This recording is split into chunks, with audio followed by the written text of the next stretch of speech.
Positive sense single stranded RNA वो वाला RNA होगा जिससे डायरेक्टली कोई प्रोटीन बन जाए, कोई प्रोटीन बन जाए, या वो आरएनए जो कि एज अ मैसेंजर आरएनए काम करेगा। क्या काम करेगा? एज अ मैसेंजर आरएनए काम करेगा। उसको कहेंगे हम positive sense single stranded RNA. Positive sense क्या होगा? ऐसे आरएनए जो कि एज अ मैसेंजर आरएनए काम करें, या फिर ऐसे आरएनए जिनसे डायरेक्ट प्रोटीन ट्रांसलेट हो सके, वो होगा positive sense single stranded RNA. तो अगर कोई हमारे पास इसका जीनोम में positive sense single stranded RNA है, सो इसको रेप्लिकेट करने की जरूरत ही नहीं पड़ेगी। अगर इसको प्रोटीन बनाने की जरूरत हुई तो डायरेक्ट इसी को ट्रांसलेट करके प्रोटीन्स बनाई जा सकती है। इनको कहेंगे positive sense single stranded RNA.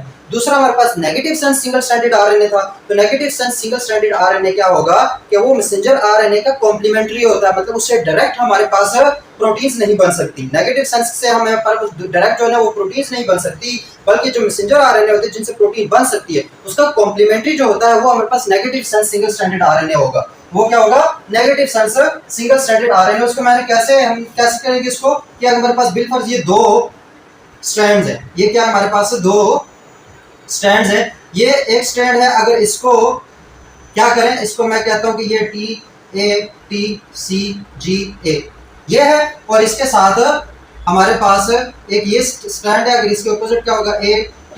ATAGC और T।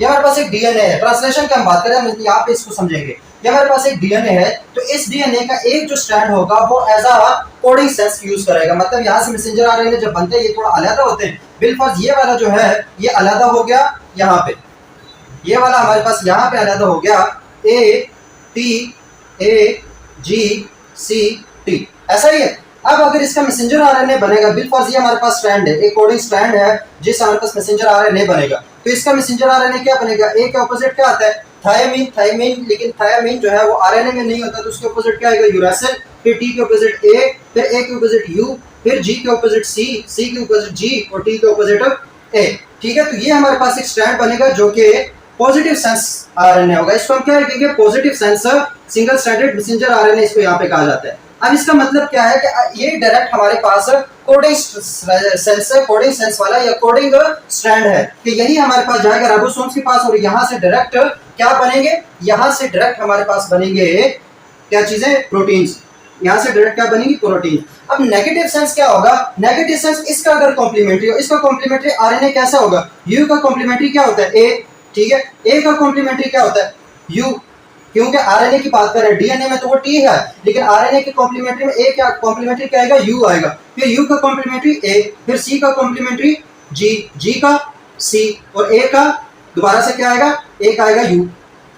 ऐसा ही है। तो अब देखो ये भी तो एक स्ट्रैंड है आरएनए का, ये भी तो एक स्ट्रैंड है, लेकिन ये वाला कोडिंग स्ट्रैंड है, इससे डायरेक्ट प्रोटीन्स बन रही है। अगर ये जाएगा तो इससे डायरेक्ट प्रोटीन्स नहीं बनेगी, इससे डायरेक्ट प्रोटीन्स नहीं बनेगी, बल्कि ये पहले कन्वर्ट होगा इसमें, उसके बाद उससे प्रोटीन्स बनेगी। तो ये वाला जो स्ट्रैंड है ये हमारे पास positive sense single stranded RNA है, और ये वाला स्ट्रैंड जो होगा वो हमारे पास क्या होगा? Negative sense single stranded RNA, जो कि डायरेक्ट प्रोटीन्स फॉर्मेशन में इन्वॉल्व नहीं हो सकता। तो यहाँ पर ये चीज मैंने क्यों एक्सप्लेन की? ताकि एचआईवी हमारे पास इंपॉर्टेंट है। एचआईवी हमारे पास आरएनए जीनोम में, इसका मतलब इसके जीनोम के अंदर आरएनए है, लेकिन कौन सा आरएनए है? Positive sense single stranded RNA. एक बात, इसके अंदर आरएनए है, फिर आरएनए के दो स्ट्रैंड्स हैं। आरएनए की क्या है? मतलब एक सेंस, एक पॉजिटिव सेंस और दूसरा पॉजिटिव सेंस। तो आरएनए के कितने स्ट्रैंड हुए? यहाँ पे अगर एचआईवी का जीनोम हम देखें तो वहां पे आरएनए के दो स्ट्रैंड्स हैं।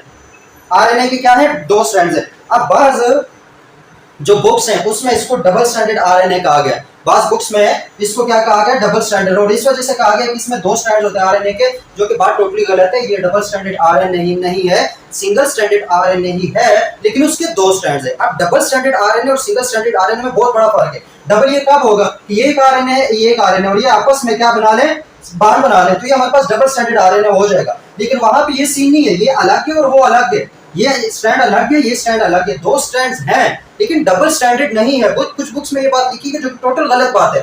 डबल स्ट्रैंडेड नहीं है, बल्कि positive sense single stranded RNA के दो स्ट्रैंड्स हैं। Positive sense single stranded RNA के दो स्ट्रैंड्स हैं। ठीक है, दो स्ट्रैंड्स हैं, तो इस दो स्ट्रैंड्स की वजह से इसको डिप्लॉयड जीनोम बोल सकते हैं, क्योंकि स्ट्रैंड्स कितने? दो। तो दो स्ट्रैंड्स की वजह से जो एचआईवी का जीनोम है वो डिप्लॉयड आरएनए है। वो क्या हमारे पास डिप्लॉयड आरएनए है। थोड़ा और इसको एक्सप्लेन करना है तो डिप्लॉयड आरएनए है मतलब दो positive sense single stranded RNA के स्ट्रैंड्स हैं, मतलब एक ये स्ट्रैंड, ये भी पॉजिटिव सेंस है, ये भी पॉजिटिव सेंस है, ये दो स्ट्रैंड्स होंगे वहां पे। डबल स्ट्रैंडेड आरएनए ये नहीं है, डबल स्ट्रैंडेड आरएनए टोटल अलग क्लास में आ जाता है, वो इस क्लास में नहीं आ सकता। तो ये positive sense single stranded RNA के दो स्ट्रैंड्स हैं। सही हो गया। उसके बाद अब ये देखो, तो हमने बात कर ली जीनोम की, इसका जो जीनोम होता है वो डिप्लॉयड होता है, लेकिन इसमें भी जो एक हमारे पास स्ट्रैंड होगा वो एज अ जीनोम एक्ट करेगा, एक वैसे उसने रिजर्व के तौर पे रखा होता है। तो इसकी वजह से इसको डिप्लॉयड की जगह सूडो डिप्लॉयड भी कहीं पे कहा जाता है, कहीं पे इसको क्या कहा जाता है, सूडो डिप्लॉयड। मतलब वो प्रॉपर डिप्लॉयड नहीं है। प्रॉपर डिप्लॉयड का मतलब क्या होता है कि ये भी जीनोम में इन्वॉल्व होगा, ये भी जीनोम जो जितना भी जीनोम से रिलेटेड काम होगा उसमें इन्वॉल्व होगा, लेकिन एचआईवी का एक स्ट्रैंड जो है वो उसी से हमारे पास कंप्लीमेंट्री डीएनए बनते हैं। दोनों स्ट्रैंड से दो कंप्लीमेंट्री डीएनए नहीं बनते, बल्कि एक ही स्ट्रैंड है जो कि रिवर्स ट्रांसक्राइब होता है, उसको हम आगे लेफ्ट साइकिल में देखेंगे। इसकी वजह से उसको सूडो डिप्लॉयड जो कहें तो ज्यादा बेहतर बात है एज कंपेयर टू डिप्लॉयड। लेकिन डिप्लॉयड कहना भी कोई गलत बात नहीं, लेकिन फिर साथ में एक्सप्लेन करना है कि उसमें से एक हमारे पास वर्किंग होगा, एक नहीं होगा। प्रॉपर इसके लिए अगर टर्म यूज करनी है हायर लेवल पे तो वो सूडो डिप्लॉयड है, वो क्या हमारे पास सूडो डिप्लॉयड है। ये बात